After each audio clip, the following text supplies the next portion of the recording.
Hey everyone, Jatt here. This week on Teamfight Breakdown, I wanted to highlight SK Telecom T1's amazing ability to thwart enemy engages. An example of this happened during SKT's game against Cloud9 in Week 2 of the group stage at Worlds 2016. Looking at the team compositions, C9 have a monstrous amount of initiation thanks to Kennen, Alistar, and Ryze. SKT have several champions with low mobility and high damage that struggle if the enemy team can get close, but thrive when they can operate at arm's length. Therefore, SKT need to poke carefully and play perfectly whenever C9 coordinate and engage.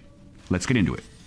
Cloud9 knows that all of SKT's flashes are down from a previous fight, and they also see Duke's Jace in the bottom lane. Therefore, they see an opportunity to close the gap onto SKT with a Realm Warp from Jensen's Ryze. SKT see this though, and realize that they'll have no choice but to fight. So, they do everything they can to counter C9's initiation. Most of this fight is decided within the first couple of seconds, so we're going to slow it down and watch it from a few different perspectives.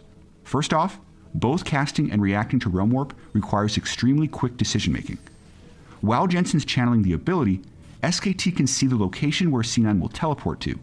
However, it's not until C9 are actually teleporting that SKT knows how many people are arriving.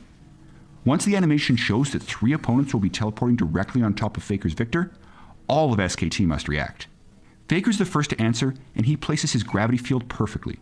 Instead of placing it in the middle of the Realm Warp location, he places it in between the location of the 3 teleporting C9 players. Then, knowing time is limited, he casts his Chaos Storm. Unfortunately for Faker, that's all he has time to do, because C9 arrive and obliterate him. Impact's Kennen channel Slicing Maelstrom, and Smoothie's Alistar make sure Faker isn't going anywhere with the Pulverize. By killing Faker, C9 basically got what they wanted out of the Realm Warp. What they didn't want was the instant response from SKT. Let's go back and look at what SK Telecom did. Wolf Zyra casts Grasping Roots as the Realm Warp's completing, and thanks to the travel time, it roots C9 just as they arrive. It also passes through far enough to snake Jensen with a root as he's approaching the fight. Wolf then casts Stranglethorns on top of the bulk of C9, which works out wonderfully, chaining directly from Faker's gravity field that's about to expire.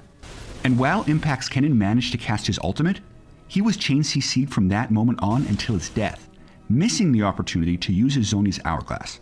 To top off SKT's counter engage, Blank's Sin uses Dragon Rage and kicks Impact backwards towards the rest of C9, knocking up and damaging Jensen and Sneaky in the process before getting away with a safeguard to Bang. Essentially, C9 only had a fraction of a second to act after taking Realm Warp before SKT hit them with a flurry of counters.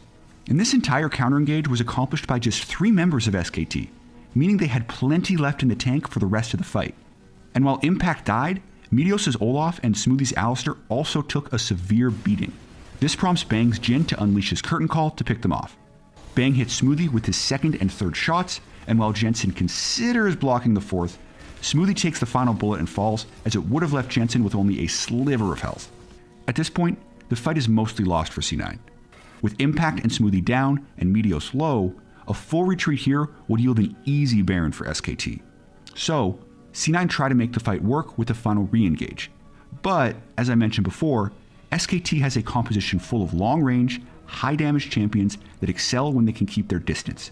And unfortunately for C9, they used all of their best initiating tools earlier, meaning they're going to have an extremely poor time in the second half of this fight. SKT kite back as Jensen and Sneaky attempt to fight. Bang manages to get 2 auto attacks as well as a root onto Jensen, and this prompts Sneaky to Arcane Shift over the wall to support Jensen, and together they proc Blank's Guardian Angel.